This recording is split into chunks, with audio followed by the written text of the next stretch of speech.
Bem, então, nosso cordial boa tarde a todos que nos acompanham mais uma vez aqui pela Rede Amigo Espírita, aqueles que nos acompanham também pelo YouTube. Nós hoje estamos substituindo o nosso amigo, nosso irmão Carlos Alberto Braga. Ele teve um compromisso doutrinário e pediu que nós fizéssemos aqui essa tentativa de substituí-lo, falando sobre a aparição de Jesus após a morte do Cristo, né? Dentro da série Apocalipse. Então esse tema hoje foi essa proposta que o Carlos Alberto nos trouxe. Hoje é dia 5 de novembro, o ano de 2015. É com muita felicidade então que nós estamos aqui. Nós vamos iniciar nossas atividades, levando os nossos pensamentos a Jesus, nosso mestre, nosso governador espiritual, o Espírito Senhor das nossas possibilidades, da nossa evolução, e rogamos a Jesus que nos ampare, que nos inspire nesta tarde, nesta noite, para que possamos, diante dos conhecimentos, diante das luzes da doutrina espírita, possamos interiorizar, introjetar em nós essas luzes, transformando-a em felicidade permanente na nossa rotina de vida. Fica conosco, Jesus, nós entregamos em Tuas mãos sábias e generosas a condução das atividades que agora iniciamos. Que assim seja. Bem, meus amigos, então, mais uma vez, uma boa tarde, uma boa noite. Eu falo boa tarde porque aqui no Acre, no estado do Acre, nós temos um fuso horário, no horário de verão, em relação a Brasília, nós temos 3 horas a menos. Então aqui são 17 horas. Né? Pelo horário de Brasília, nós temos aí 20 horas, né? Então, é boa tarde e boa noite ao mesmo tempo, né? E temos também pessoas espalhadas em várias regiões do Brasil, em outros países. Então, o boa tarde e o boa noite abrange todo mundo, com certeza. O nosso cordial abraço, cumprimento aos amigos que estão conosco aqui no chat, aqui no Hangouts, a Silvia, a Rita de Cássia, a Marilac, a Cleusa, lá de Portugal, Tereza, Cristina, Roberta, o Cássio, a Helena Padilha, a Nita Aguiar. Então, nosso abraço a todos. Vamos compartilhar aqui toda essa luz que a doutrina espírita nos traz, né? Bem, então hoje coube a nós esse desafio, mais uma vez. Vamos falar sobre as aparições de Jesus logo após o seu martírio, a sua crucificação, a sua morte, né? Então, nós tivemos esses registros dessas aparições de Jesus, e nós vamos então tentar compreender alguns detalhes dessas aparições, né? Nós inicialmente trazemos para a nossa reflexão uma proposta do apóstolo Paulo. Está registrada em Romanos 12:2 e diz o seguinte: E não vos conformeis com este mundo, mas transformai-vos pela renovação do vosso entendimento, para que experimenteis qual seja a boa, agradável e perfeita vontade de Deus. Então não vos conformeis com este mundo. Transformai-vos pela renovação do vosso entendimento. Essa proposta de Paulo é a base, é o fundamento, é o estímulo para que nós tenhamos sempre essa energia, esse vigor com relação aos estudos, né? Porque a nossa renovação, e essa é a grande proposta constante em nossas vidas, a nossa renovação passa por uma primeira etapa, que é a aquisição do conhecimento. Nós não conseguiremos pular etapas, né? Então, primeiramente, nós adquirimos o conhecimento e, em seguida, nós temos, então, subsídios para a nossa transformação, que é a grande proposta de Jesus, que é promover em nós a transformação espiritual. Nós, obviamente, pagamos um preço por essa movimentação de nossas almas, né? Mas que preço é esse? É o preço da sustentação das nossas dúvidas. Então nós devemos sempre estar com dúvidas, sempre querendo buscar algo mais conhecimento, mais entendimento, e nunca nos darmos por satisfeitos. E nunca desanimarmos, né? Nunca abandonarmos essa trajetória dos estudos.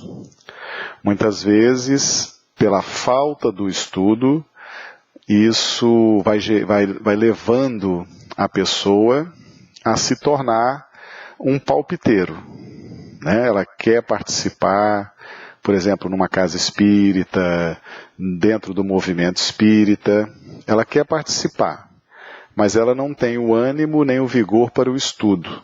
Então, ela acaba se tornando um palpiteiro dentro do movimento, né? Começa a dar vazão a teses, a ideias que estão divorciadas daquilo que a filosofia espírita nos apresenta como um caminho seguro, fruto das experiências, fruto da comprovação e que nos proporciona segurança na nossa caminhada. Então essa proposta de Paulo, ela é realmente muito importante, né? Nós vamos nos transformar a partir da renovação do nosso entendimento. Então estejamos sempre estimulados, estejamos sempre revigorados nessa busca, tá? Na medida que nós vamos estudando, vamos ampliando os nossos conhecimentos, nós vamos entrando numa sintonia mais sublime com a vontade de Deus. É muito importante nós estarmos nesse tipo de sintonia. Mas para que isso aconteça, nós temos que ter o conhecimento, né? Foi isso que Paulo nos propõe.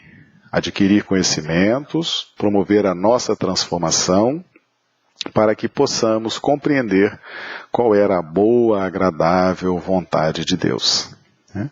Então, que essa proposição do apóstolo dos gentios possa estar aí nos movimentando sempre na busca do conhecimento. E nós temos também, já agora no Livro dos Espíritos, na questão 967, Kardec fez a seguinte indagação ao Espírito da Verdade: em que consiste a felicidade dos bons espíritos?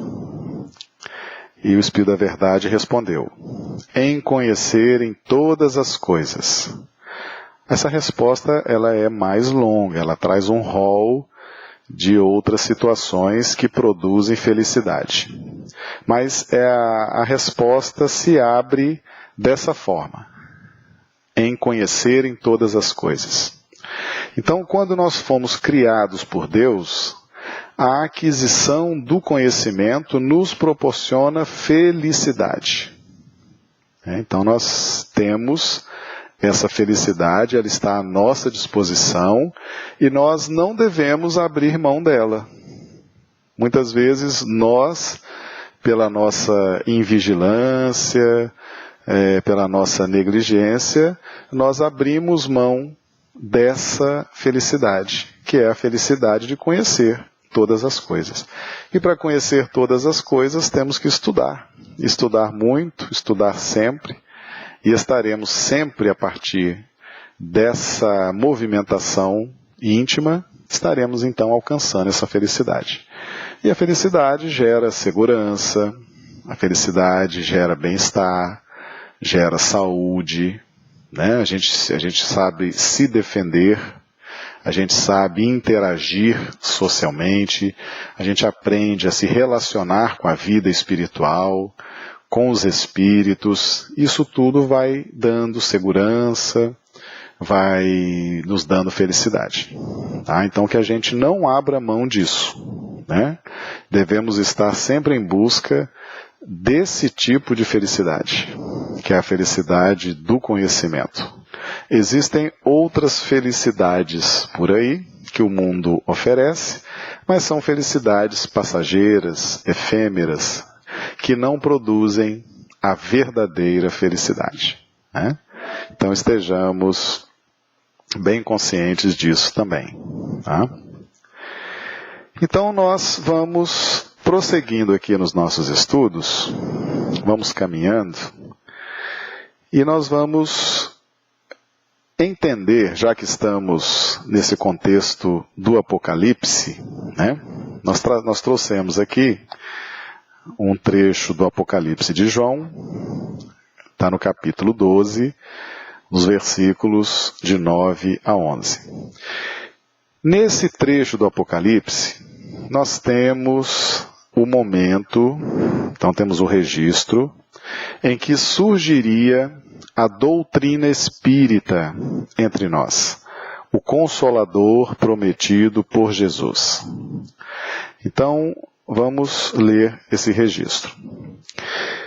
E foi precipitado o grande dragão, a antiga serpente, chamado o Diabo e Satanás, que engana todo mundo. Ele foi precipitado na terra, e os seus anjos foram lançados com ele. E ouvi uma grande voz no céu que dizia: agora chegada está a salvação, e a força, e o reino de nosso Deus, e o poder do seu Cristo. Porque já o acusador de nossos irmãos é derribado, o qual diante do nosso Deus os acusava de dia e de noite. E eles o venceram pelo sangue do Cordeiro e pela palavra do seu testemunho, e não amaram as suas vidas até a morte. Então esse trecho que nós grifamos, está aqui em negrito e sublinhado, que diz assim: agora chegada está a salvação e a força, e o reino de nosso Deus, e o poder do seu Cristo. Tá? Esse trecho, ele nos apresenta a chegada da doutrina espírita. Por volta de 1850, 1857, 1860, aquele período em que Kardec desenvolve os seus trabalhos e inicia-se com a publicação de O Livro dos Espíritos, 1857. Então ali nós temos o fato que corresponde a esse registro. Agora chegada está a salvação e a força e o reino de nosso Deus e o poder do seu Cristo, né? Então nós temos esse registro em Apocalipse, tá? E essa chegada do Consolador, registrada no Apocalipse, ela se dá dentro de um momento extremamente interessante do ponto de vista da nossa evolução. Tá? Nós observamos ali em cima a serpente, né, o dragão, a antiga serpente, o diabo, Satanás, são símbolos que precisam estar inseridos num contexto, eles precisam ser explicados para que nós possamos entender por que a doutrina espírita nos traz, como diz ali, a salvação, o conhecimento, o consolo, né? Quando a doutrina espírita surge no nosso planeta, nós temos uma configuração espiritual que corresponde no nosso íntimo àqueles símbolos que o Apocalipse traz. Tá? Então nós vamos fazer aqui uma rápida passagem por esses símbolos para a gente entender o contexto. Então nós temos lá no início: e foi precipitado o grande dragão, a antiga serpente, chamada o Diabo e Satanás, que engana todo mundo. E ele foi precipitado na terra e seus anjos foram lançados com ele. Então nós temos aqui então esse contexto de serpente. A serpente, ela está registrada no livro de Gênesis.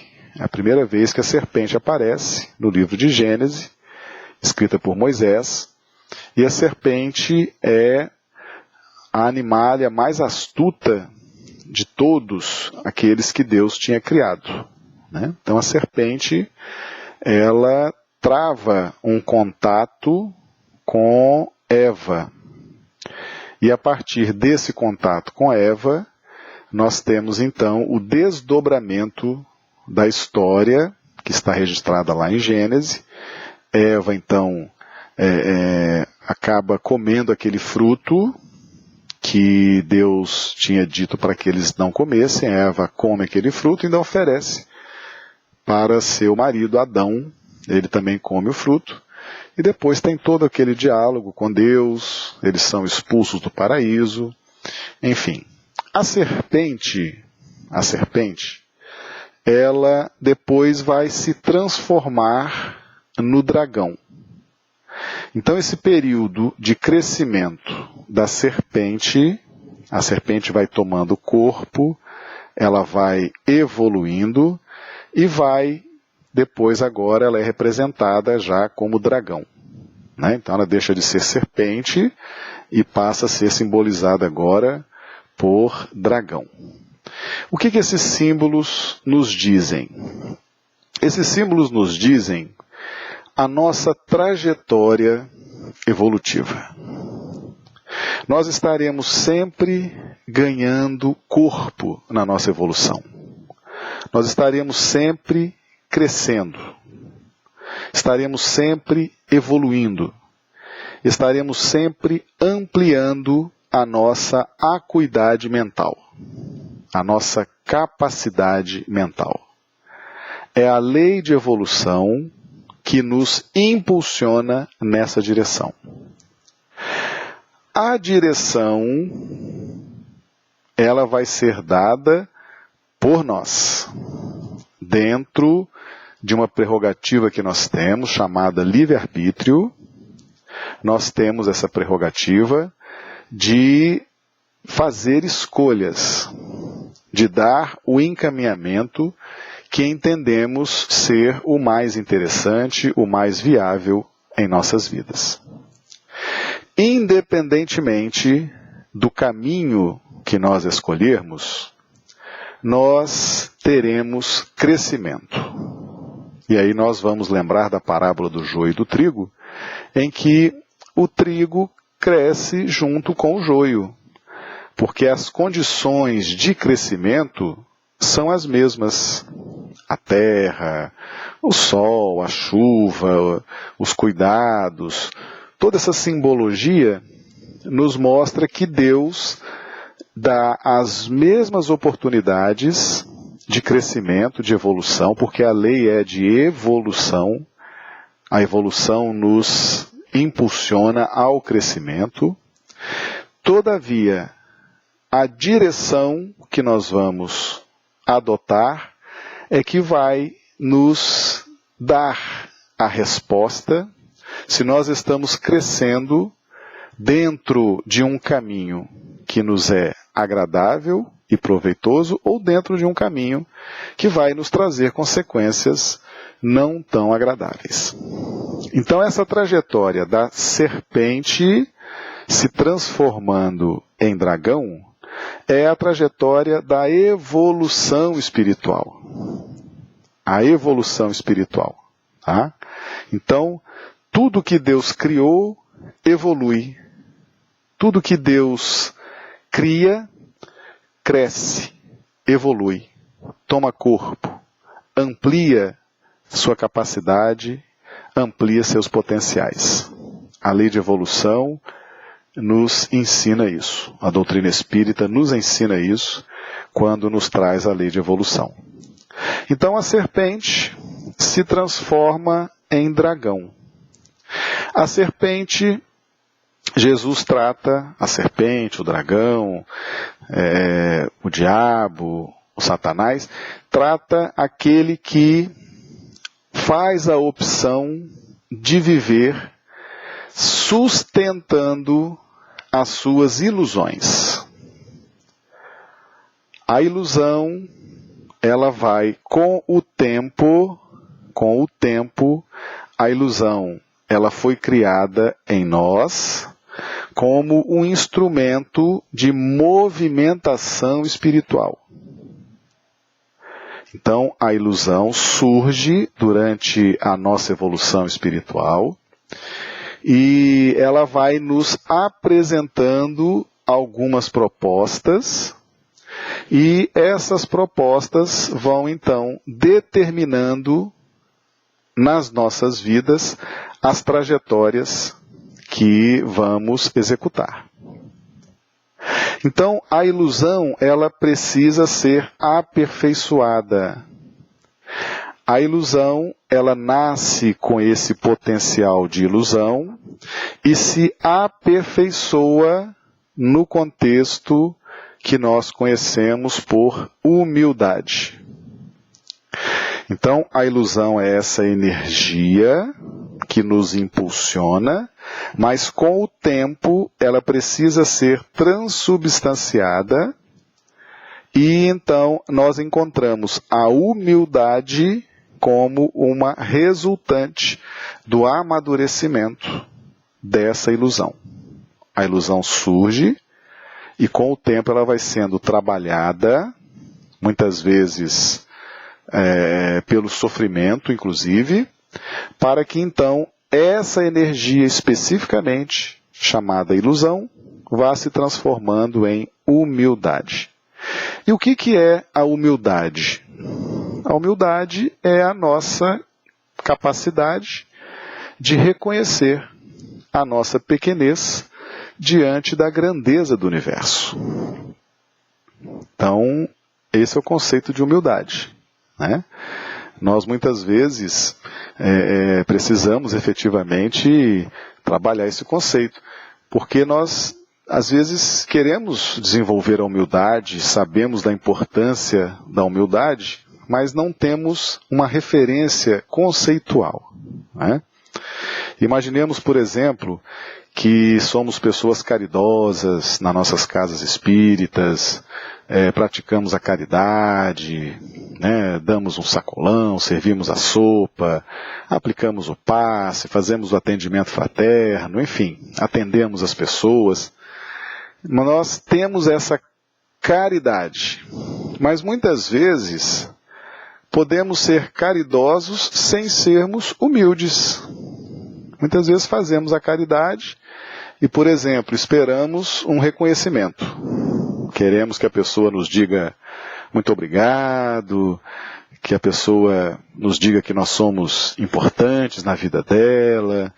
Muitas vezes nós estamos esperando isso, um reconhecimento, né? Então, somos caridosos, mas muitas vezes não somos humildes, né? Aquela caridade que ainda não está conectada com a humildade. Mas já é uma caridade, né? Já é um esforço, já é um trabalho bem direcionado e com o tempo a humildade vai chegar e vai trazer mais paz, mais tranquilidade, mais desapego, menos preocupações, né? Mas nós podemos estar vivendo um contexto de sermos caridosos sem sermos humildes. Às vezes nós tratamos bem as pessoas, somos educados, né? Tratamos bem com urbanidade, temos cordialidade no nosso trato, mas isso não pode ser confundido com humildade. né? Uma coisa é a gente ser educado, ter uma boa educação de berço, de lar, tratar bem as pessoas, mas isso não é sinônimo de humildade. Às vezes eu posso tratar bem as pessoas por uma questão de educação mesmo, de uma educação que recebi no meu lar, né, na minha família, mas não tenho ainda a humildade, que é o nosso reconhecimento, é a gente reconhecer efetivamente a nossa pequenez diante da grandeza do universo. Né? Então muitas vezes nós nos confundimos, começamos a trabalhar nas nossas casas espíritas, abraçar tarefas, desenvolver atividades de toda a natureza, e muitas vezes imaginamos que pelo trabalho estamos desenvolvendo a humildade. Só que não é bem assim. Nós precisamos entender que a humildade, ela é um processo íntimo, é um processo de reconhecimento da nossa pequenez diante da grandeza do universo. E a partir desse conceito a gente vai então trabalhando essa movimentação por dentro de nós no sentido de ampliar a humildade, né? A humildade, como nós já dissemos anteriormente, ela é o aperfeiçoamento de uma energia que surge lá no princípio da nossa evolução, que é a energia que nós conhecemos por ilusão. Então ela surge na forma de ilusão e vai se aperfeiçoando com o tempo e vai se transformando em humildade, né? O Espírito Emmanuel nos ensina que quando nós não cultivamos a humildade, nós passamos a ter um desequilíbrio nas nossas forças anímicas. Então, por exemplo, quando a pessoa desperta muito ou cultiva muito o orgulho, a vaidade, o egoísmo, a ambição, a intolerância, essas energias que movimentam o espírito, quando elas entram nessa faixa de excesso, então o orgulho, como nós conhecemos, né, aquele excesso, a vaidade no seu excesso, elas vão criando quistos no nosso corpo espiritual, no nosso perispírito. Tá? E esses quistos, eles são aglomerados de energia. É uma energia que vai se bloqueando. Tá? Então, nós temos esses quistos, aqueles que têm o orgulho, o exagero, a vaidade, a presunção, a intolerância, têm esses quistos e eles vão vibrando, eles vão despejando no nosso corpo espiritual essa energia, tá? Essa energia, quando ela cai no nosso corpo espiritual, ela vai então nos trazendo uma irritabilidade. Ela vai nos mostrando, vai nos trazendo os sintomas das nossas dificuldades no campo do orgulho, da vaidade, da intolerância. Então esses quistos, eles vão vibrando. É uma espécie de diagnóstico. Você consegue diagnosticar isso quando, por exemplo, nós estamos muito intolerantes, né? Nós temos um orgulho muito exacerbado, ou uma vaidade muito exagerada, né? Então a gente vai sentindo aquilo vai nos incomodando, aquilo vai nos trazendo constrangimentos, vai nos trazendo preocupações, e isso é um sintoma de que nós estamos com um excesso nessas taxas, tá? Orgulho, vaidade, presunção, ambição, né? E como é que nós vamos então desfazer esses quistos? Porque esses quistos, eles estão vibrando, eles estão produzindo em nós mal-estar, conflitos, né? Eles estão o tempo todo vibrando, são energias que estão ali nos avisando e nos proporcionando, nos trazendo esse mal-estar. Então o Espírito Emmanuel ensina que só através do cultivo da humildade é que nós vamos desativando esses quistos, tá? Então, como é que a gente combate o excesso de orgulho em nós? Como é que a gente combate o excesso de ambição em nós? É desenvolvendo uma outra prerrogativa espiritual que nós conhecemos por humildade. Quem é humilde, quem já desenvolveu a humildade, que é um aprimoramento, um aperfeiçoamento da ilusão, então a ilusão vai cedendo lugar para a humildade, né? Então quem já desenvolveu a humildade, quem já cultiva a humildade no seu estilo de vida, tá? Acaba desativando esses quistos. E na medida que ela vai desativando esses quistos, ela passa então a ter mais alegria, mais leveza, né? Passa a ter mais fluidez, deixa de ser ambiciosa, né? Olha, tem até uma observação muito interessante aqui, nós vamos colocar aqui no chat, da Adriana Calini. Ó. O orgulho é uma chaga da humanidade. Quando cultivamos orgulho e outros sentimentos negativos, com o tempo desenvolvemos doenças. É isso mesmo, Adriana. Viu? Adriana Calini. É isso mesmo. Isso aí, com o tempo, isso vai formando esses quistos no perispírito e aquilo fica vibrando, fica lançando aquela energia e que a gente precisa desativar. Deus é tão bom, é tão misericordioso conosco, que nos deu agora o mecanismo para entendimento. Né? Uma pessoa que é muito ambiciosa, por exemplo, né, ela não consegue frear a sua ambição, ela quer sempre mais e mais e mais, nunca está satisfeita. É uma pessoa que precisa cultivar a humildade. Só tem uma possibilidade dela desativar esse quisto da ambição. É desenvolvendo a prerrogativa da humildade. Então, essa prerrogativa espiritual, que nós conhecemos por humildade, ela vai desativando esses quistos. E com isso nós vamos tendo uma vida mais saudável, de menos combates, né? De menos atritos. Nós vamos tendo uma vida mais leve. E isso é muito importante para nós, né? Porque nós queremos ter saúde. Olha aqui uma outra colocação da Sheila. O reconhecimento do nosso eu interior permite que façamos reajustes, mudanças, promovendo saúde como um todo. Sheila Maria. Muito bem, Sheila. É isso mesmo, né? Então, a humildade, ela produz saúde, ela produz bem-estar. Né? E como nós falamos, a humildade ela é o aperfeiçoamento da ilusão. Né?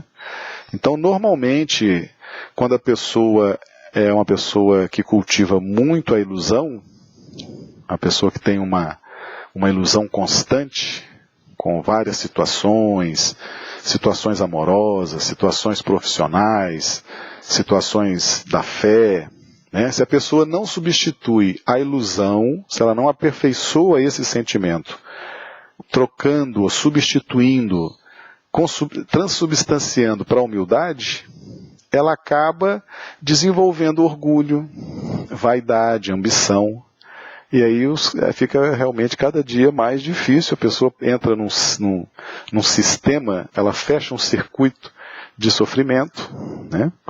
E que depois realmente fica difícil, né? Embora sempre nós estaremos de braços abertos, né? Nossas casas espíritas sempre fazendo as suas terapias, recebendo as pessoas, mas realmente se não houver esse esforço íntimo na busca da humildade, fica muito difícil desativar esses quistos, né? Que vão produzindo tanto sofrimento, tanta perturbação em nossas vidas, tá? Então nós temos nesse contexto, então, Jesus chama diabo, Satanás, aquele que engana. Tá? O engano está relacionado à ilusão. Tá? Ilusão. Então são as ilusões essa energia que ela existe para nos promover e para ser aperfeiçoada, transubstanciando-se em humildade, né?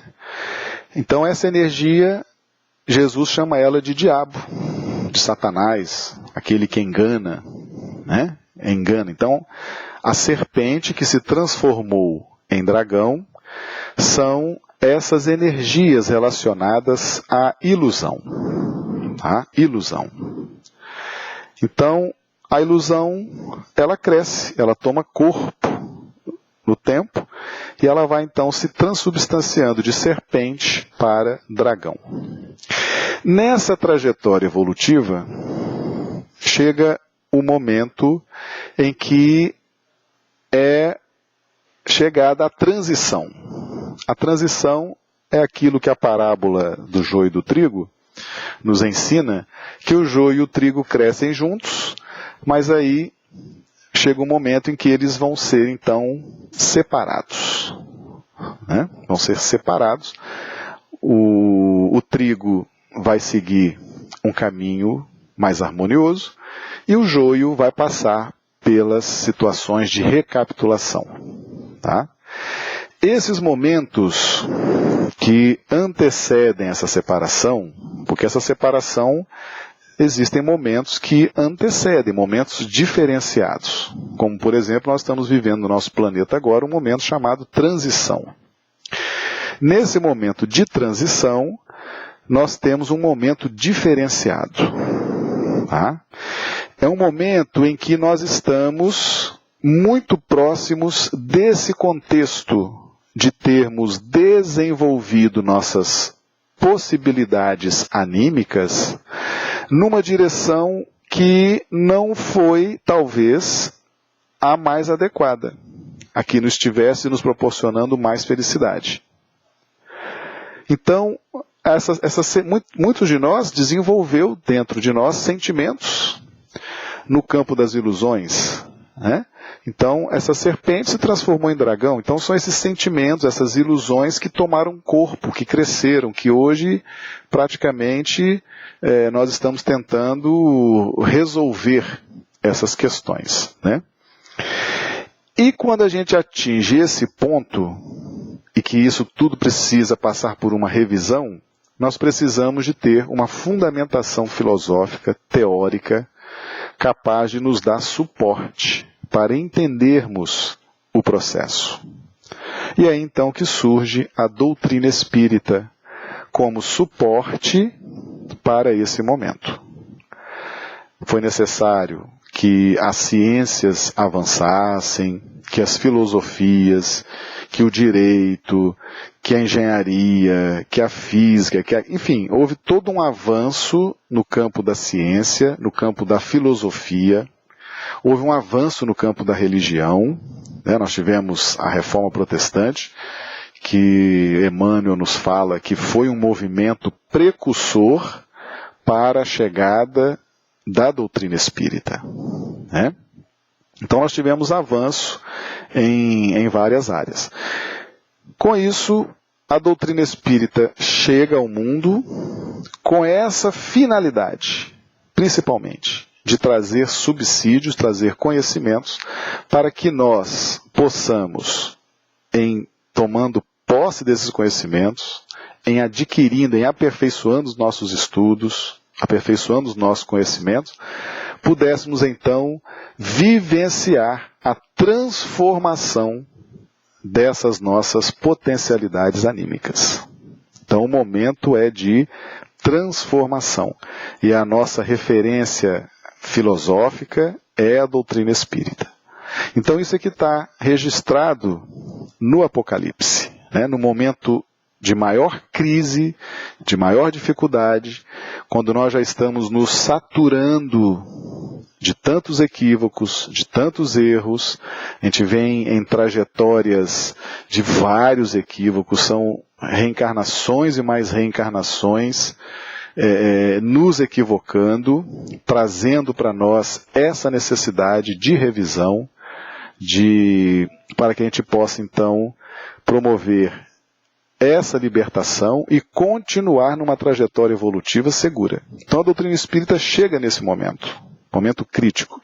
Então esse registro do Apocalipse nos mostra isso. É quando a serpente já tomou o corpo. Aí o símbolo é serpente virou dragão, né? Significa saturação. Uma sequência de equívocos, uma sequência de erros na nossa trajetória evolutiva, e aquilo vai nos trazendo sérias dificuldades no plano da consciência, né? Porque as leis divinas estão escritas na nossa consciência, e aí nós vamos tendo esses conflitos, e a doutrina espírita, então, surge para nos auxiliar. Então é importantíssimo esse contexto, a gente entender esse contexto, né? Para que a gente possa, a cada dia, a cada instante, estar valorizando e estar pesquisando, estudando essa doutrina espírita que tem nos trazido tanto consolo, tanta orientação e tanta libertação, né? Então, vamos refletir sobre isso. Então, Apocalipse de João, né? Então foi precipitado o grande dragão, a grande serpente. Aliás, eu vou até abrir um parênteses aqui. Tem muita gente que faz uma mistificação grande com relação a essa questão de dragão, serpente, principalmente dragão, né? Nós tivemos conhecimento de um grupo, ia lá um médium que, um pouquinho vaidoso, né, no exercício da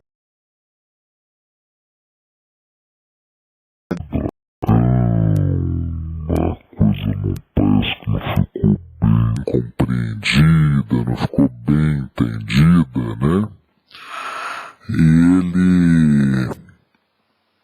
E ele disse o seguinte: olha, aqui é o seguinte, nessa reunião mediúnica eu só recebo os dragões, os espíritos dragões, né? Os outros médios recebem aí os outros espíritos que são inferiores, mas eu só recebo os dragões. E o grupo mediúnico, acho que estava meio invigilante, né? Faltou ali um pouquinho de estudo, um pouquinho de energia, né? E acharam aquilo bonito. Não tomaram as providências para corrigir o médium, né? Para estudar, para corrigir, para orientar. Acharam aquilo interessante, o médium dizendo que só iria receber os dragões, né? Só os dragões. Resultado: todo espírito que se manifestava pelo médium, né, podia ser qualquer tipo de espírito que tivesse ali com a intenção de perturbar, dizia assim: não, eu sou um dragão, eu sou um dragão, eu sou dos dragões, não sei o quê. E aí aquilo ia envaidecendo o médium, e o grupo ia achando aquilo bonito. Resultado: ninguém tomou uma providência, aquilo foi crescendo, aquilo foi perturbando. Eu sei que esse médium entrou num processo triste de fascinação, né? E depois deu um trabalho danado para aquele grupo. Eles perderam alguns anos da atividade só para tratar da auto-obsessão naquele grupo. Eles entraram, todos eles do grupo entraram num processo de tratamento, demorou alguns anos para que eles se recuperassem daquele contexto. E depois, então, desse tratamento é que puderam retomar uma marcha mais produtiva, uma marcha normal nos seus trabalhos mediúnicos, né? Então é fundamental que a gente não crie mitos com relação a essas passagens do Apocalipse, né? Então, essa relação de serpente e dragão é uma relação evolucional. É uma relação de tomada de corpo, de crescimento. É aquele que escolheu um caminho que faz a sua evolução, mas de uma forma equivocada, né? Então, é importante a gente fazer esse registro. Muitos de nós temos feito a opção de caminhar pela lei, né? Em vez de caminhar pelo amor.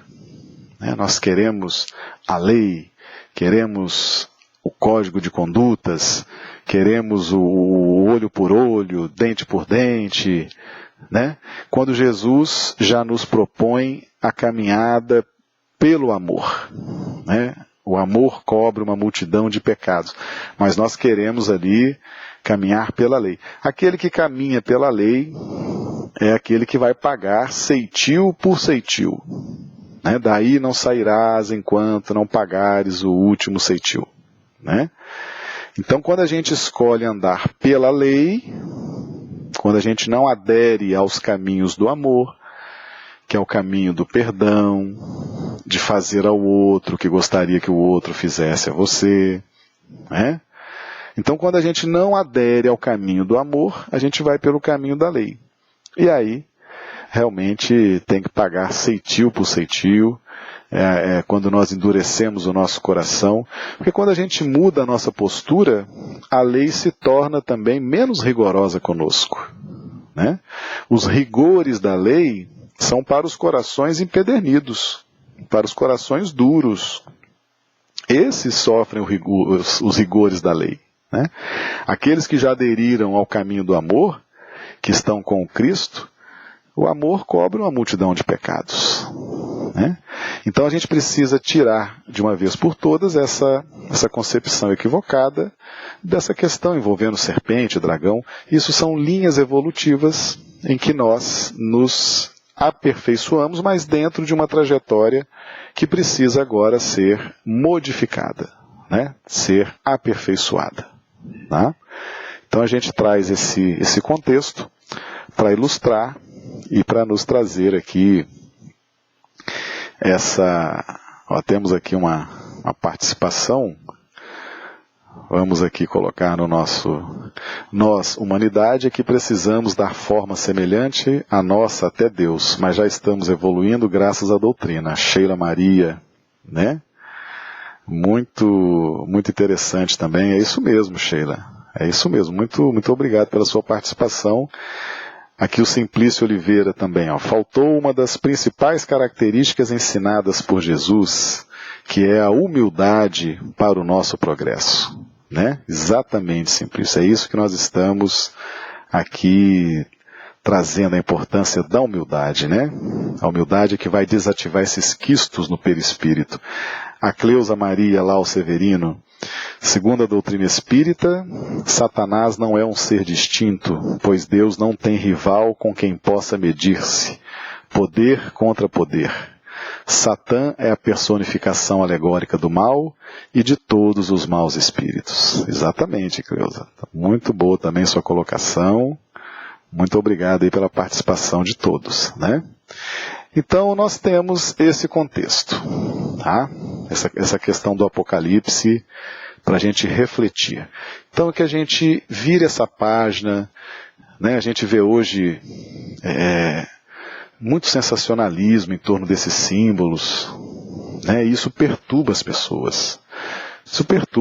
Isso traz uma perturbação muito grande. A gente tem que estar sempre esclarecendo as pessoas, sempre que tiver oportunidade, vamos esclarecer, né? Para que não haja tanta perturbação. Bem, então vamos aqui em frente, vimos o Apocalipse de João, a chegada da doutrina espírita, né? E aqui nós temos no livro de Gênesis, de Kardec, no capítulo 15, o item 56, que fala das aparições de Jesus após a sua morte. Então nós trouxemos aqui o item 56 do capítulo 15 do livro A Gênese de Kardec. E o registro diz o seguinte: mas Maria Madalena se conservou fora, perto do sepulcro, a derramar lágrimas, e estando a chorar, como se abaixasse para olhar para dentro do sepulcro, viu 2 anjos vestidos de branco, assentados no lugar onde estivera o corpo de Jesus, um à cabeceira, o outro do lado dos pés. Disseram-lhe eles: mulher, por que choras? Ela respondeu: é que levaram o meu Senhor e não sei onde o puseram. Tendo dito isto, voltou-se e viu a Jesus de pé, sem saber, entretanto, que fosse Jesus. Este então lhe disse: mulher, por que choras? A quem procuras? Ela, pensando fosse o jardineiro, lhe disse: Senhor, se foste tu quem o tirou, Dize-me onde o puseste, e eu o levarei. Disse-lhe Jesus: Maria. Logo ela se voltou e disse: Rabone, isto é, meu Senhor. Jesus lhe respondeu: Não me toques, porquanto ainda não subi para meu Pai. Mas vai ter com meus irmãos e dize-lhes de minha parte: Subo a meu Pai, o vosso Pai, a meu Deus e vosso Deus. Maria Madalena foi então dizer aos discípulos que vira o Senhor e que este lhe dissera aquelas coisas. Está registrado no Evangelho de São João, capítulo 20, versículos de 11 a 18. Tá? Então nós fizemos aqui um destaque. Jesus lhe respondeu: Não me toques, porquanto ainda não subi para meu Pai. Né? É uma frase instigante, é uma frase interessante, que nos leva a algumas reflexões. Né? Não me toques, porque eu ainda não subi ao meu Pai. Então, por que Jesus então pede para que Maria Madalena não o tocasse? Porque ele ainda não subiu ao Pai. Nós temos na doutrina espírita algumas referências relacionadas a essa questão das formas. Né? Jesus ali, ele já não estava mais na forma física, biológica, mas ele estava na forma agora espiritual, com seu corpo espiritual. Jesus acabava de desencarnar. Né? Tinha passado pelo martírio, pela crucificação, pela morte. Então ele estava retornando à vida espiritual. Né? Retornando à condição de espírito liberto da matéria, liberto da carne. Então ele pede para que Maria Madalena não o tocasse, porque ele ainda não havia subido ao Pai. Né? Isso é um fato interessante, porque mostra que havia, naquele instante, um processo de depuração em andamento. Tá? Então, quando Jesus encarna entre nós, ele passa a conviver de uma forma mais direta com o clima, com o ambiente, com a vibração do planeta Terra. Esse clima, essa vibração, essas energias, elas fazem parte do contexto vibracional do ser. Tá? Então as leis divinas dizem que em cada orbe existe um tipo de energia diretamente relacionado ao plano consciencial do ser. Tá? Só que Jesus, naquele momento, ele estava deixando o ambiente do planeta Terra e retornando ao ambiente espiritual. Então havia uma mudança, um aperfeiçoamento do plano consciencial do Cristo, e isso havia de se refletir na sua forma com a qual ele iria se expressar dali por diante. Nós poderíamos definir o clima da Terra, por exemplo, um clima envolvendo sensualidade, materialismo. Né? São climas que predominam no nosso planeta, ainda muito inferior no plano da evolução. Então esse clima, todos nós que aqui estamos envolvidos por essas vibrações predominantes. Elas estão relacionadas ao nosso plano consciencial. Então, quando Jesus retorna para o plano espiritual, ele entra num processo de aperfeiçoamento, de transubstanciação, de modificação. para que ele pudesse, então, a partir desse retorno à vida espiritual, se apresentar agora de uma forma diferente. Então, as aparições de Jesus após a morte dele, elas vão se dar Jesus possuindo uma outra forma.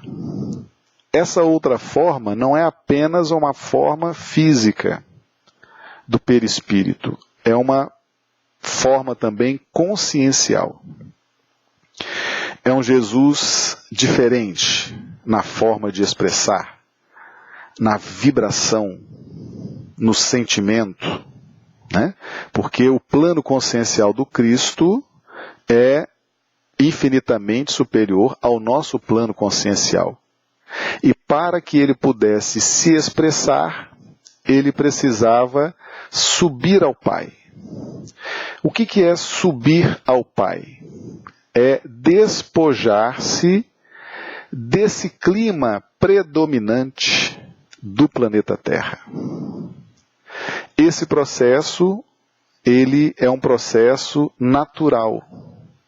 Ele é um processo relacionado às formas de expressão do Espírito.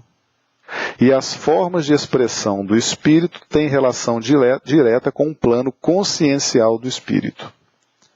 Então Jesus pede a Maria de Madalena, não me toque, porque eu ainda estou impregnado desse clima de sensualidade, de materialismo. Estou impregnado desse clima próprio desse plano consciencial da Terra. Mas avisa que eu vou subir ao meu Pai e vou voltar para me expressar. Ou seja, eu vou me despojar dessas energias para que vocês me vejam a minha expressão já como espírito desencarnado, que já se despojou dessas condições predominantes do planeta. Tá? Então, é isso que Jesus pede para Maria de Madalena. Não me toque, porque eu estou nesse processo. Eu vou subir ao meu Pai, mas diga a eles que eu estarei com eles. É justamente essa questão dessa purificação, desse aperfeiçoamento para um plano consciencial crístico. Né? E Kardec faz essas observações. Kardec ele traz esse contexto no capítulo 15 de Gênesis. Kardec traz uma série de passagens do Novo Testamento e depois ele faz os seus comentários, né? E ele fala, inclusive, que é um Jesus diferente. É um Jesus diferente. Não era mais aquele Jesus que estava encarnado, né? Não era mais aquele Jesus, era um Jesus diferente, era um Jesus que nem os seus próprios discípulos estavam conhecendo mais, né? Enfim, havia uma modificação nessas aparições do Cristo. Por que houve essas modificações? Justamente em razão da adequação ao plano consciencial do Cristo. Né? Enquanto ele estava mergulhado na Terra, ele vivia sob a influência, embora ele não se influenciasse, mas no campo das formas havia uma influência do meio. Isso é uma lei natural. Mas Jesus tinha maturidade, evolução e pureza suficiente para não se envolver com as vibrações do planeta. Jesus não se envolveu com as vibrações do planeta. Mas ele sentia, ele percebia que as vibrações do planeta exerciam sobre ele essa influência natural. Tá? Na desencarnação, ele se despoja disso, entra num processo de aperfeiçoamento e a partir daí, então, ele vai se expressar aos discípulos e nenhum dos discípulos o conheceu. Era um Jesus diferente, uma vibração diferente, um tom de voz diferente, a doçura, a energia, né? Já estava no plano consciencial do Cristo. Tá? Então, não me toques, né? É importante a gente fazer esse estudo, porque todos nós teremos essa adequação consciencial ao plano das formas após a nossa desencarnação. No livro Evolução em Dois Mundos, logo na introdução, o Espírito Emmanuel fala alguma coisa sobre isso, né? Então ele diz o seguinte, está na introdução do livro Evolução em Dois Mundos, foi feita por Emmanuel. Apreciando-lhe a evolução, nosso amigo simplesmente esclarece que o homem não está sentenciado ao pó da terra e que da imobilidade do sepulcro se erguerá para o movimento triunfante, transportando consigo o céu ou o inferno que plasmou em si mesmo. Tá? Em suma, espera tão somente encarecer que o espírito responsável, renascendo no arcabouço das células físicas, é mergulhado na carne, qual a imagem na câmara escura, em fotografia, recolhendo por seus atos, nessa posição negativa, todos os característicos que lhe expressarão a figura exata, no banho de reações químicas efetuados pela morte, de que extrai a soma de experiências para sua apresentação positiva na realidade maior. Tá? Então, na desencarnação, Emmanuel está nos ensinando aqui, na desencarnação existe um banho de reações químicas. Tá? Nessas reações químicas se extrai a soma de experiências para sua apresentação positiva na realidade maior. Tá? Então era justamente esse momento, quando ele pede para que Maria não o tocasse, Jesus estava extraindo a soma das experiências da sua encarnação, tá? E transubstanciando, porque a sua condição evolutiva era infinitamente superior. Mas esse banho de reações químicas, nenhum de nós escapa dele. Quando a gente desencarnar, é isso que Emmanuel está dizendo aqui, vão ocorrer várias reações químicas, porque todas as vezes que nós deixamos as formas, essas reações químicas, elas são deflagradas, há uma abertura no campo da nossa memória, tá? E nós somos então banhados, podemos dizer assim, acompanhando a linha de Emmanuel, por essas reações químicas que nos impregnam magneticamente a nossa estrutura formal, tá? O nosso corpo espiritual. Então, quando nós voltamos para a vida espiritual, nós nos impregnamos da experiência, das vibrações, dos registros, da experiência de quando estávamos encarnados. Era esse processo que Jesus estava passando. Mas numa condição, quando ele recebe esse banho de reações químicas, aí ele entra num processo consciencial de determinar a sua forma agora, a partir da sua condição crística. Né? Então, é uma situação realmente muito interessante, é uma lei natural. Né? A lei natural, até Jesus teve que passar por essa situação. A Sheila Maria Rangel Marques faz uma pergunta aqui. Quando Tomé o tocou, já tinha terminado este processo de ir ao Pai? Sim, Sheila. Quando Tomé toca Jesus, Jesus já estava com esse processo, ele já tinha se depurado desse banho de reações químicas provenientes da encarnação, do clima da Terra. Ele já tinha se depurado, já tinha subido ao Pai, já tinha se transubstanciado, já tinha imposto ao seu veículo de expressão a sua condição consciencial.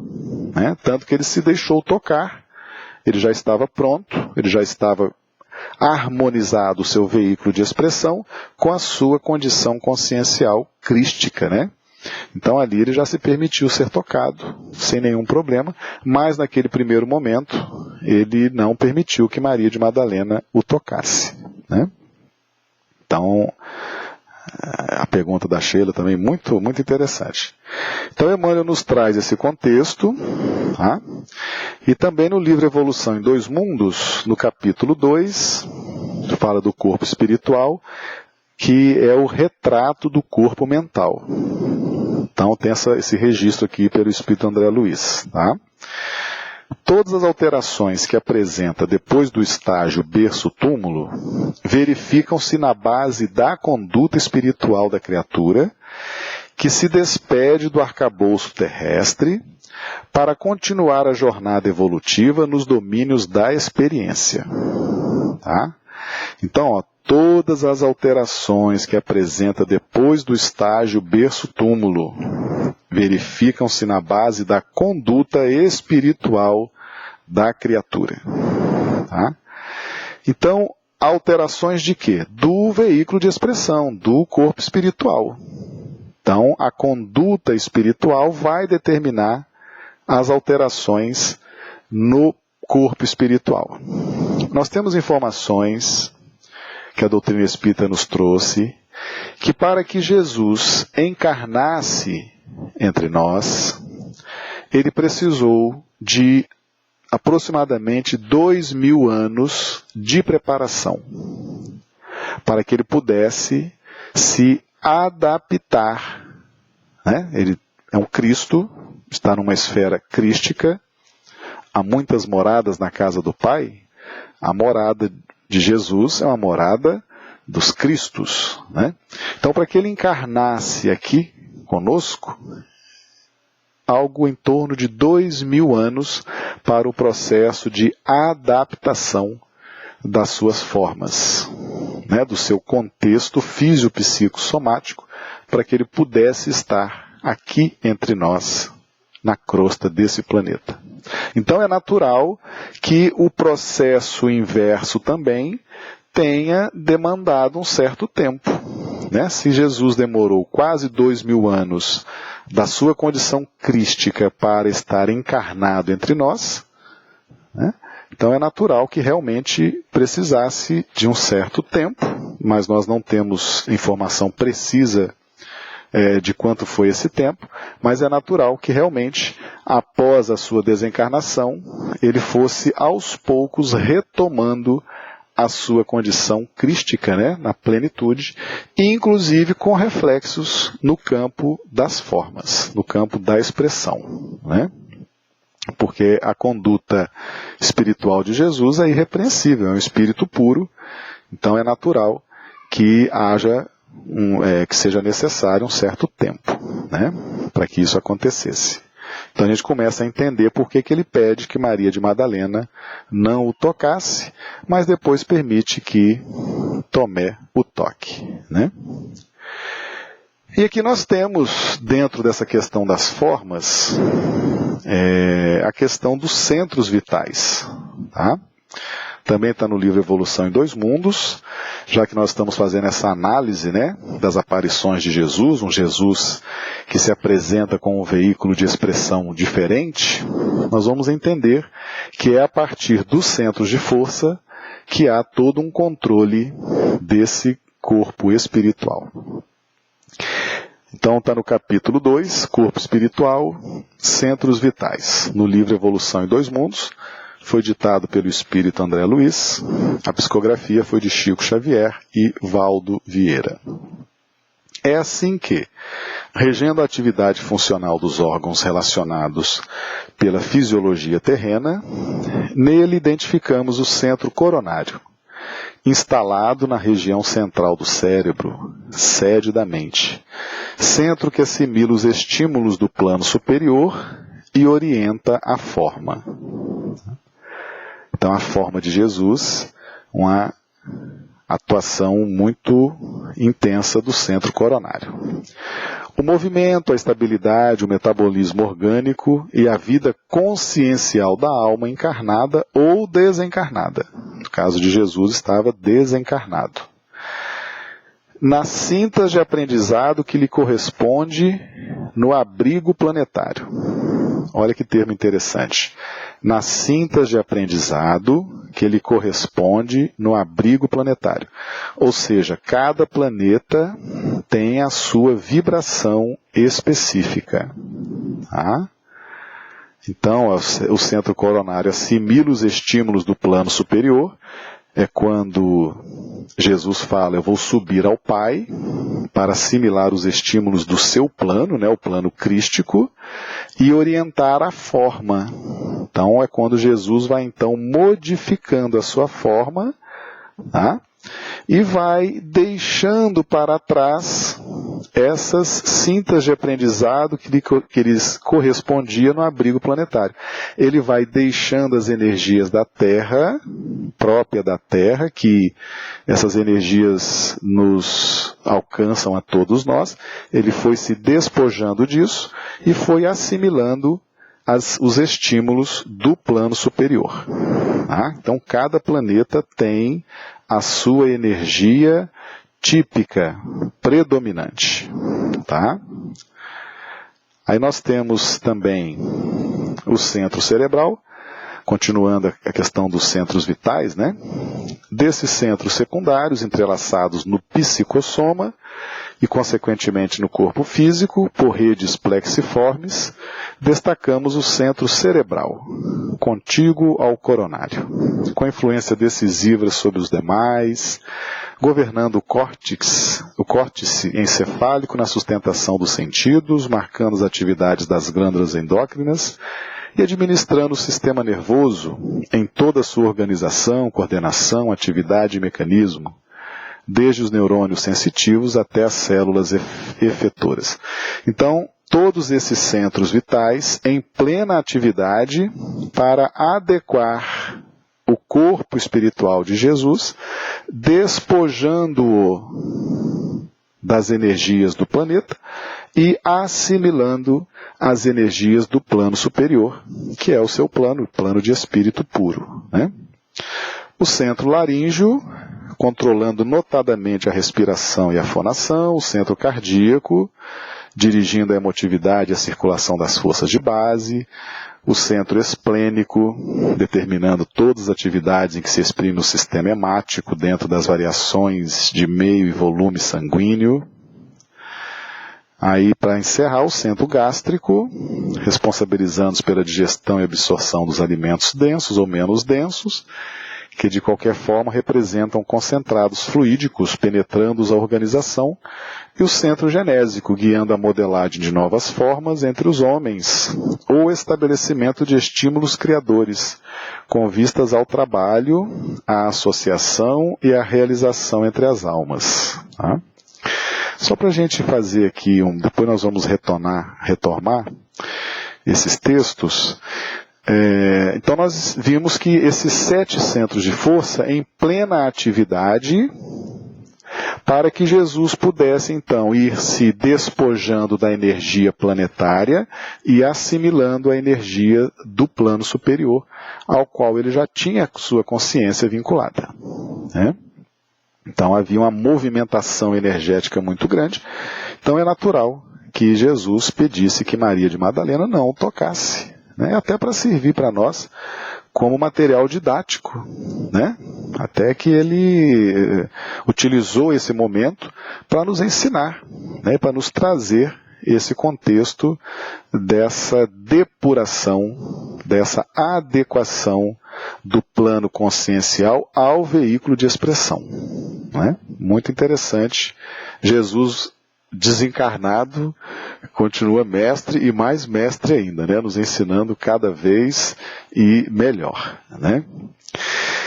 Essa questão dos centros de força, e nós vamos aqui entrar num enfoque muito nosso, né? Muito da nossa realidade, do nosso contexto de vida, muito desse momento de transição, né? Nós vimos ali essa evolução da serpente para o dragão, né? No campo íntimo, no campo das energias anímicas, né?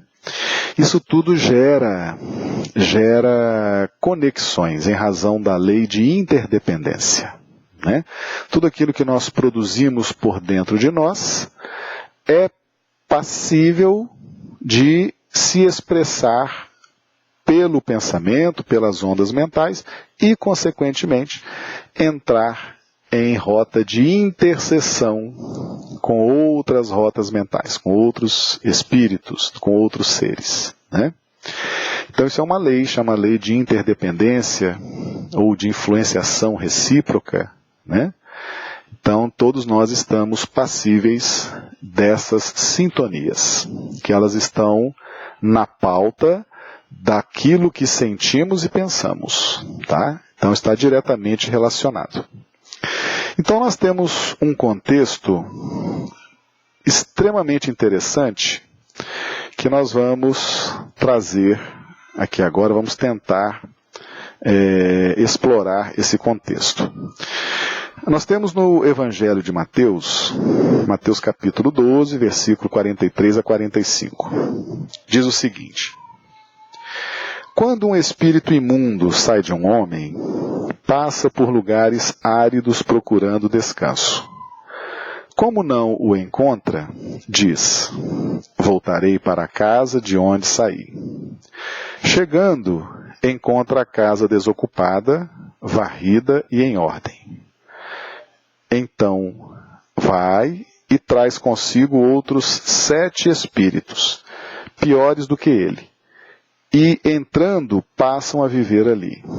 E o estado final daquele homem torna-se pior do que o primeiro. Assim acontecerá a esta geração perversa. Tá? Então, quando nós fazemos esse estudo da necessidade desse momento que a doutrina espírita chega no nosso planeta, no momento em que a serpente se aperfeiçoou e agora é simbolizada não mais por serpente, mas por dragão, né? Ou seja, as necessidades espirituais estão muito maiores, é verdade? As nossas dificuldades, as nossas carências, as nossas dores, os nossos sofrimentos estão muito maiores. Isso gera conexões, isso gera processos, muitas vezes, obsessivos. Lembrando que a obsessão, ela se dá no campo das ondas mentais, né? E ondas mentais são produzidas tanto por espíritos encarnados, quanto por espíritos desencarnados. Então, é possível a obsessão de uma pessoa encarnada para outra pessoa encarnada? Sim, é possível, porque é no plano das ondas mentais, né? Do pensamento, da atitude, da vontade. Então nós temos a obsessão do desencarnado para o encarnado, do encarnado para o desencarnado também. É possível alguém que esteja encarnado, é possível obsidiar um espírito? Sim, é possível, porque é no plano das ondas mentais. Não importa se esteja na carne ou fora da carne, né?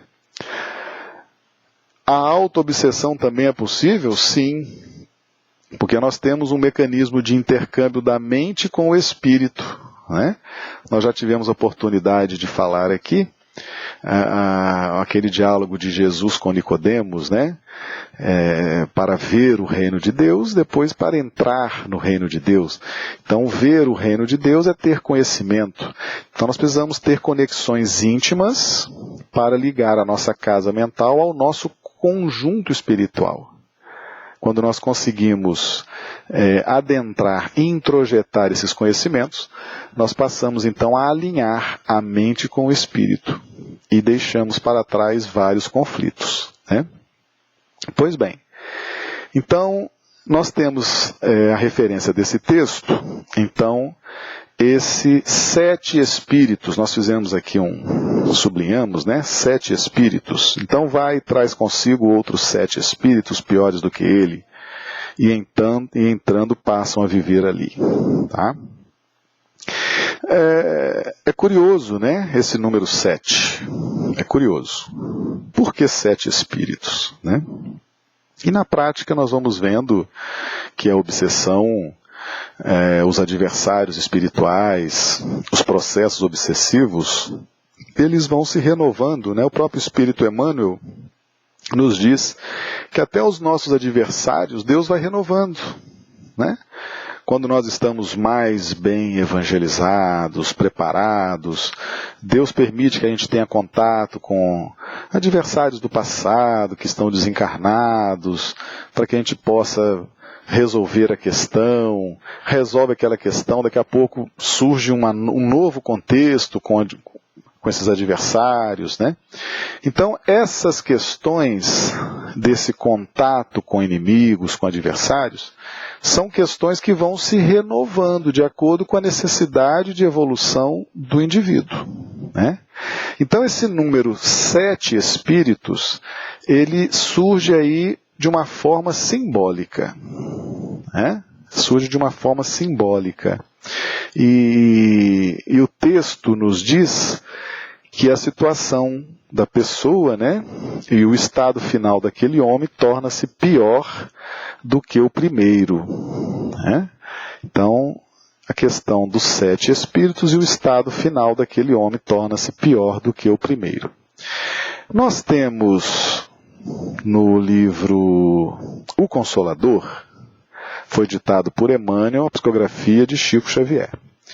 A questão 393, foi perguntado o seguinte para Emmanuel: como entender a obsessão? É prova, inevitável, ou acidente que se possa afastar facilmente, anulando-se os efeitos?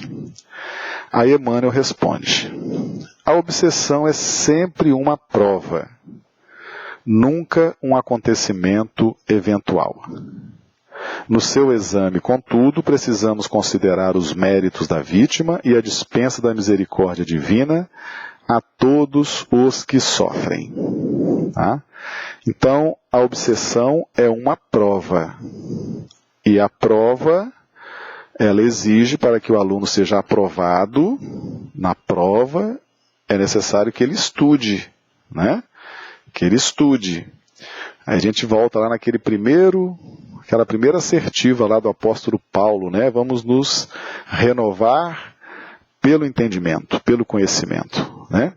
Então nós precisamos estudar para passarmos nessas provas. Por isso que a prova, a obsessão, ela vai mudando, porque são provas diferentes, né? Então, os contatos no processo obsessivo também são diferentes, variam no tempo, na intensidade, né? Quando nós estamos mais preparados, ou se estamos menos preparados, porque é uma prova. A prova visa nos aprovar, seja no campo da capacidade de perdoar, de entender a situação, de ajudar aqueles a quem prejudicamos. É uma prova, né? Então, a obsessão nunca é ao acaso, nunca é fortuita, tá? Bem, e Emmanuel prossegue aqui. Para atenuar ou afastar os seus efeitos, é imprescindível o sentimento do amor universal no coração daquele que fala em nome de Jesus. Não bastarão as fórmulas doutrinárias, é indispensável a dedicação pela fraternidade mais pura. Os que se entregam à tarefa da cura das obsessões precisam ponderar, antes de tudo, a necessidade de iluminação interior do médium perturbado, porquanto na sua educação espiritual reside a própria cura. Agora nós fizemos aqui demos um efeito nesse texto que vem a seguir. Ó. Se a execução desse esforço não se efetua, tende cuidado. Olha a advertência de Emmanuel. Tende cuidado, porque então os efeitos serão extensivos a todos os centros de força orgânica e psíquica. O obsidiado que entrega o corpo sem resistência moral às entidades ignorantes e perturbadas é como o artista que entregasse seu violino precioso a um malfeitor, o qual, um dia, poderá renunciar à posse do instrumento que lhe não pertence, deixando-o esfacelado, sem que o legítimo, mas imprevidente dono possa utilizá-lo nas finalidades sagradas da vida. Então, veja bem, se a execução desse esforço não se efetua, tende cuidado, porque então os efeitos serão extensivos a todos os centros de força orgânica e psíquica. Tá? Então, o que significa isso? O processo obsessivo, para que ele se cure, para que a suposta vítima, porque não há vítimas, né? Não há injustiçados. No processo obsessivo, há um ajuste, há um ajuste com a lei. Né? Alguém que se sentiu prejudicado, alguém que se sentiu ofendido, se aproxima e quer a recompensa, quer a restituição, se sentiu desprezado, ultrajado, enfim, é um processo complexo, né? Em que não há injustiçados, não há vítimas, é um processo complexo. Como que se liberta desse processo obsessivo? A libertação desse processo obsessivo se dá pela reforma íntima. Só tem esse jeito de se curar desse processo obsessivo. Vamos chamar assim, né? Só se cura da obsessão, só se transforma, alguém só vai se libertar do processo obsessivo se fizer uma melhora íntima, se resolver, se evangelizar, se mudar a conduta, se mudar o comportamento. Né? Pois bem, conhecido o processo obsessivo, sabendo-se das dificuldades, da lei de interdependência, da possibilidade dessas conexões mentais, sabendo-se que os adversários se renovam sempre de acordo com a vontade de Deus e a necessidade do indivíduo. Tá? Quando nós passamos a conhecer esse processo e não nos empenhamos na sua solução, tá? Aí acontece esse fato que Emmanuel nos trouxe. Essa resposta que Emmanuel nos traz é uma explicação àquela passagem do Evangelho de Mateus, tá? Quando falou lá que vai, volta, traz 7 espíritos impuros com ele. E a situação ali vai ficar pior, tá?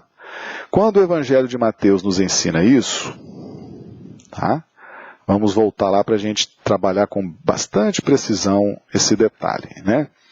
Então vai e traz consigo outros 7 espíritos piores do que ele. E entrando, passam a viver ali, e o estado final daquele homem torna-se pior do que o primeiro. Tá?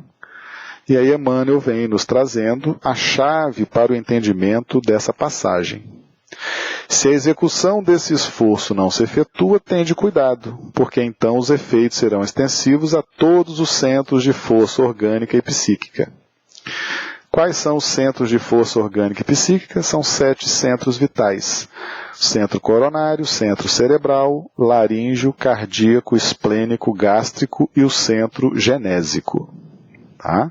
São 7 centros vitais que nós temos a informação da existência deles através da doutrina espírita. Tá?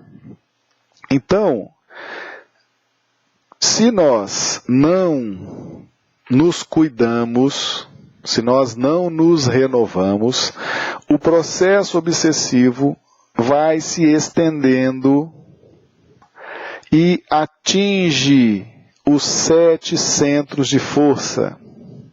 Tá? Os 7 centros de força, os 7 centros vitais, coordenam toda a atividade do corpo perispiritual e do corpo físico. Tá? Então, nos processos obsessivos, há uma deturpação, há uma adulteração do funcionamento normal dos centros de força.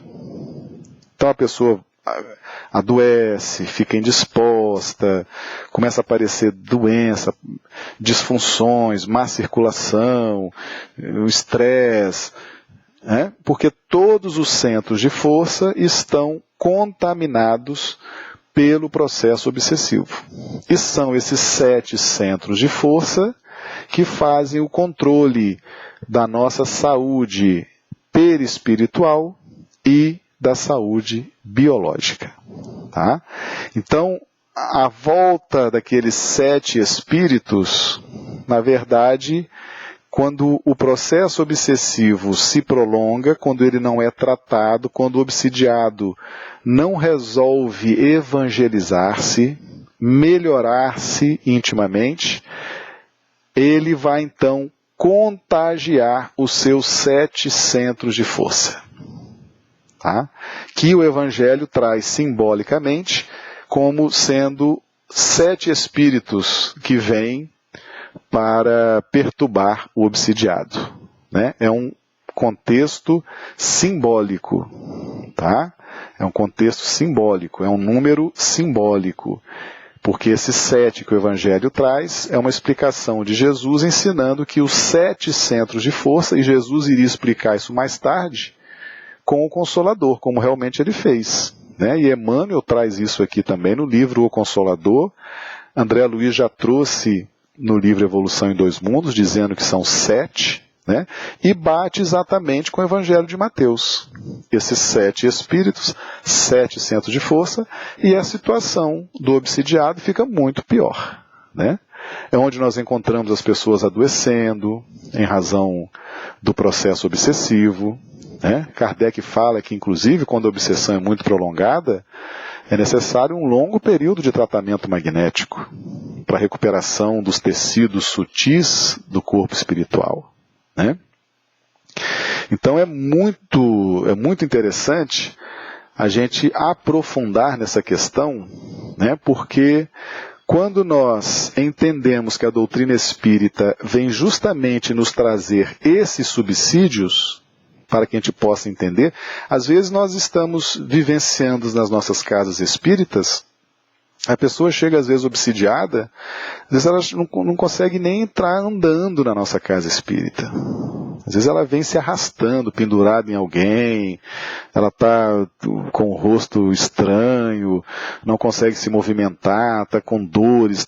Você vê que ela está com os seus 7 centros de força contaminados pelo processo obsessivo. Né? Essa obsessão pode inclusive acontecer de encarnado para encarnado. Quantas pessoas adoecem, às vezes por estarem convivendo no ambiente de trabalho, às vezes está ali um processo obsessivo, um adversário, um inimigo, a pessoa adoece, ela começa a contagiar os seus centros de força e aquilo vai adoecendo a pessoa. É um processo obsessivo, às vezes de encarnado para encarnado. Pode ser de desencarnado para encarnado. E às vezes até um processo auto-obsessivo também, a contaminação dos centros de força. Às vezes a pessoa adoece porque ela não perdoa, porque ela não consegue perdoar, porque ela não consegue amar, ela não consegue fazer ao outro o que gostaria que o outro fizesse a ela. Às vezes a pessoa adoece, um processo de auto-obsessão. Né? Então, enquanto nós não nos evangelizarmos, nós não vamos conseguir desatar essas malhas terríveis dos processos obsessivos. Né? Então é muito interessante que a gente entenda esse contexto, né? E nós encontramos muitas pessoas que sofrem processos terríveis. Isso compromete a coordenação motora das pessoas, compromete o raciocínio, a saúde, a circulação sanguínea. Agora, imaginemos nós, né? O perispírito está radicado no sangue. Né? O instrutor Alexandre nos ensina isso no livro Missionários da Luz. Né? Então imagine um processo obsessivo prolongado em que os 7 centros de força estão contaminados, né, por ódio, perseguição, por angústia, por dor, e isso tudo sendo refletido no sangue. Né? Imagina as consequências disso. Né? Então realmente é muito interessante nós associarmos esse contexto. Hoje fizemos uma associação dos centros de força com essa transformação de Jesus após a morte dele. Né? A atuação dos centros de força, despojando-se das energias do planeta e assimilando as energias do seu plano crístico, para que ele pudesse se expressar já num outro contexto. Né? E a gente percebe pelas anotações de Kardec que Jesus se expressa de uma outra forma após a sua morte. E fizemos um paralelo entendendo que os centros de força, no processo obsessivo, faz com que a pessoa se expresse também de outra forma. Fica mais deprimida, mais limitada, mais constrangida. Né? Então, foi nesse sentido, foi essa direção que nós buscamos dar nesse estudo de hoje. Né? Nós temos aqui um comentário aqui que nós vamos trazer aqui para o nosso... Quanto mais estudamos, mais responsabilidade temos com nossa evolução. Que façamos destas luzes rumos novos para a nossa caminhada. Sheila Maria. Isso mesmo, Sheila. Isso mesmo. Parabéns pela sua colocação. Estudo, responsabilidade. Né? Tem casas espíritas aqui na minha cidade acabando com o tratamento magnético. É muita imprudência. Adriana Kaline. Realmente, o tratamento magnético ajuda muito, né? Kardec já orienta que, principalmente nos processos obsessivos, nós temos, às vezes, necessidade de um tratamento até prolongado. Diante disto, o que fica não adianta varrer a faxina, tem que ser completa, aliada aos pensamentos e sentimentos, simbolicamente falando. Marilac Aparecida. Isso mesmo, Marilac Aparecida. Temos que nos dedicar ao processo da reforma íntima, né? Para que tenhamos aí sucesso, que a gente possa ter sucesso nesses processos. Compreender o mecanismo, né? Compreender o mecanismo e a partir dessa compreensão adotar as providências saudáveis, né? Aqui o Simplício Oliveira da Fonseca.